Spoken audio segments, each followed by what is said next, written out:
E aí galera, tudo bem? No vídeo de hoje nós vamos fazer uma breve análise sobre a política externa até então do governo Luiz Inácio Lula da Silva III.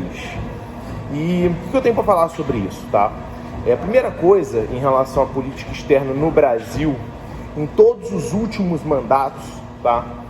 Dilma, Temer, Bolsonaro, Lula, o nosso país se comunicou com os demais países do mundo de forma muito ideológica.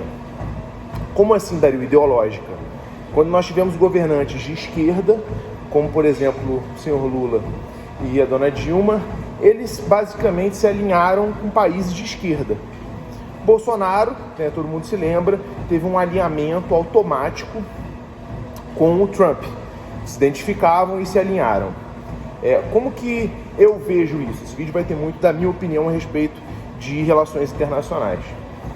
O alinhamento automático ideológico, ele é muito ruim e ele não faz o menor sentido para os interesses de uma nação.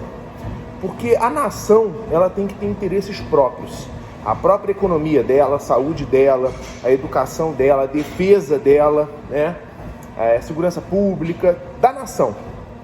E ideologias, na verdade, elas têm muito mais a ver com um projeto de poder, Quando houve aí toda a idealização do socialismo, a ideia é que o socialismo acontecesse, na Rússia, após a Revolução Russa, e que ele se alastrasse, É uma forma de, vou trazer outras pessoas para a minha mesma ideologia, para essa galera me apoiar e a minha ideologia se eternizar, o meu grupo político se eternizar no poder.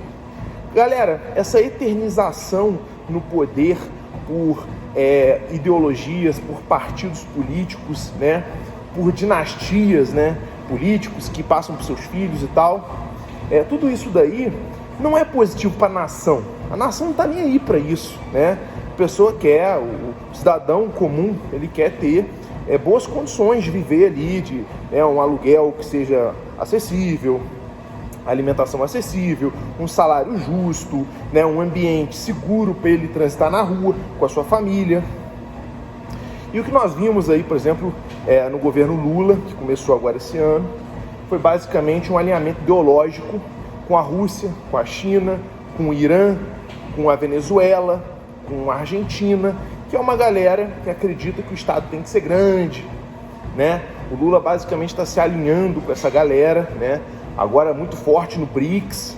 É engraçado que o Lula, inclusive, foi apoiado pelo Biden durante a sua candidatura e após eleito virou as costas completamente para o Biden, E se virou ali para o Putin e para a China.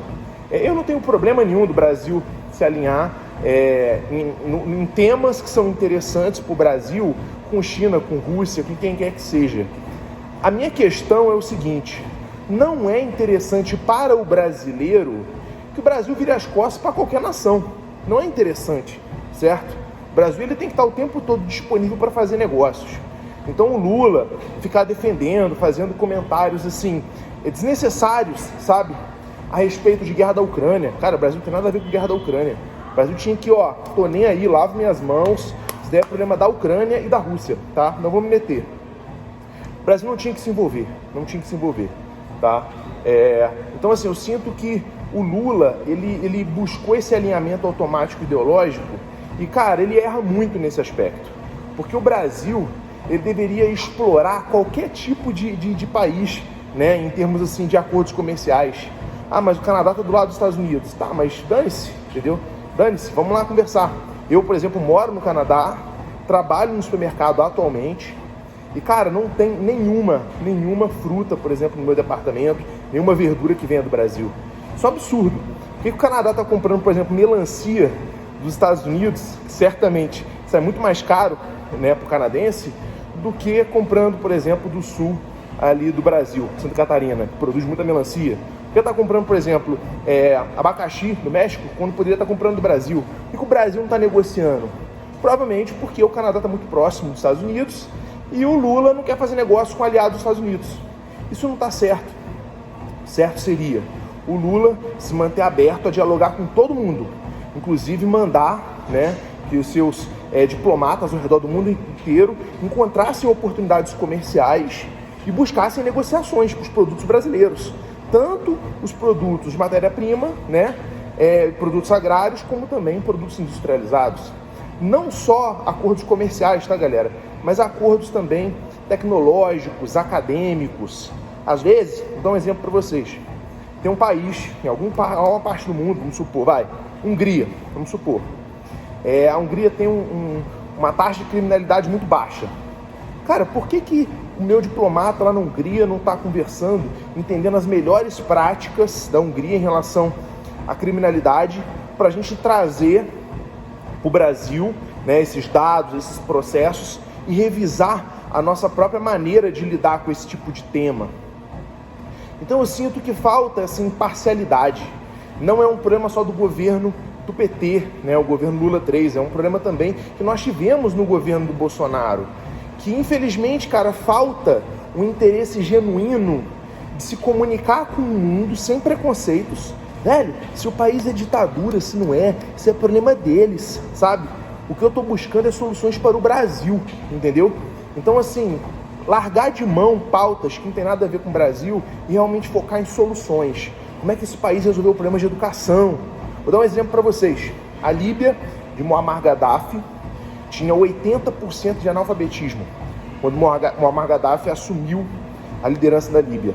No final da vida dele, porque ele morreu, ele foi assassinado, ele já tinha derrubado de 80% para 20% analfabetismo lá na Líbia. Quais foram as boas práticas, sabe? A gente não aprendeu nada com isso, entende? Em Botsuana, em Ruanda, 2 países africanos que estão voando, estão crescendo muito, estão se modernizando. Cara, a gente não está aprendendo nada com isso, sabe? Por que a gente não está lá olhando essas coisas? Porque a gente está muito focado em alinhamento automático. Outra coisa que infelizmente o Lula voltou a fazer é falar sobre financiamento de aliados ideológicos através do BNDES. O Brasil ele financiou, durante outros governos petistas, Moçambique, Angola, Venezuela, e o Brasil tomou calote esses países. O Brasil financiou e teve que pagar o próprio empréstimo que ele fez, né? Porque muito dessa grana nem era só do Brasil, tinha banco suíço envolvido e tal. Então, para vocês terem ideia, a Venezuela ainda tem, tá, uma dívida com o Brasil de 722 milhões de dólares. Isso é muita grana, cara, isso é muita grana.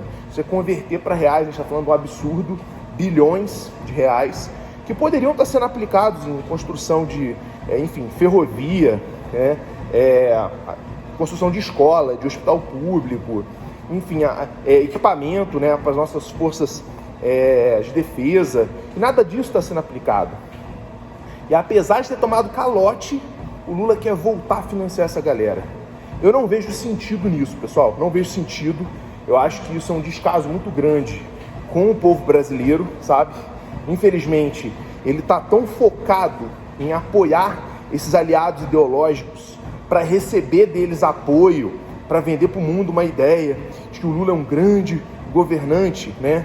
Porque ele tem essa vaidade, ele quer ter o maior legado da história do Brasil e agora estender esse legado do PT e do Lula para o mundo, ganhar prêmio Nobel e tal. Gente, o Brasil não é basicamente o palanque de Lula. O Brasil é uma nação de um povo trabalhador, um povo gente boa, um povo que é feliz, sabe, cheio de energia, com muito potencial, muitos recursos naturais na nossa terra, um povo inteligente. E, infelizmente, cara, a gente está sendo governado por uma pessoa que ela está pensando nela mesma, no partido dela, na ideologia dela. Então, assim, são uma série de erros que eu discordo. Eu vejo com bons olhos a disposição do Lula para participar do debate internacional, eu vejo com bons olhos. Só que eu acho, cara, que o direcionamento está totalmente errado, tá? Só para fazer uma crítica, né, buscando uma crítica construtiva, né, e também, de certa forma, elogiando a proatividade do Lula em participar do debate internacional é muito melhor do que a que o Bolsonaro teve. O Bolsonaro foi muito omisso. Mas, cara, os dois tiveram um grave problema de alinhamento. Eles buscaram aliados ideológicos quando deveriam ter buscado comunicação vantajosa para a nossa nação. Gente, muito obrigado. Espero que tenham gostado. Até o próximo vídeo.